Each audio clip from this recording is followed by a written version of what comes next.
però en aquest cas una obra que ens ve encarregada pel Peter de Calú, el director de la Monet, després de l'èxit que vam tindre aquí fa 2 anys amb el Gran Macabre, que a més ara el proper mes de novembre s'estrena a Barcelona.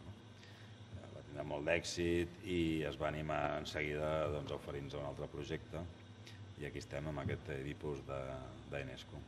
Aquesta cosa del fang que ho impregna tot, tots els personatges, tots van coberts de fang, tots els elements que surten al propi espai, i la idea aquesta del temps mític i temps històric. Es tracta del mite de la tragèdia del Sòfocles sobre Edip. Nosaltres, diguem-ne, el que hem fet, diguem-ne, com a proposta una mica és barrejar el temps mític amb el temps històric. Què vull dir amb això?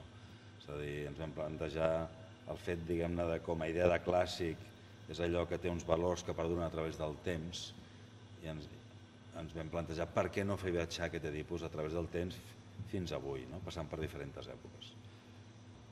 La creativitat no tens per què emmarcar-la en una disciplina, és a dir, llavors, com que estem tan oberts, no ho sé, podem fer moltes coses encara, espero.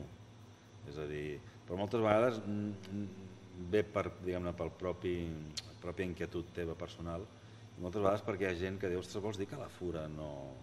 O sigui, han fet alguna petita exposició, però potser podríem fer una gran exposició sobre un tema, podríem fer un musical, que no hem fet mai, podríem fer, no sé, una aventura com la del Nou Món, crear un barco perquè es pogués representar de forma itinerant per diferents ports dels espectacles.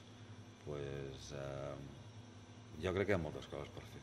Sempre i quan tu estiguis obert i no tinguis prejudicis de cap tipus, diguem-ne, a l'hora d'enfrontar-te amb nous llenguatges, hi ha molt per fer. Soc molt conscient que el moment que s'està vivint a Espanya a tots els nivells, però pel que fa al teatre o al món de l'espectacle, és molt dolent, no?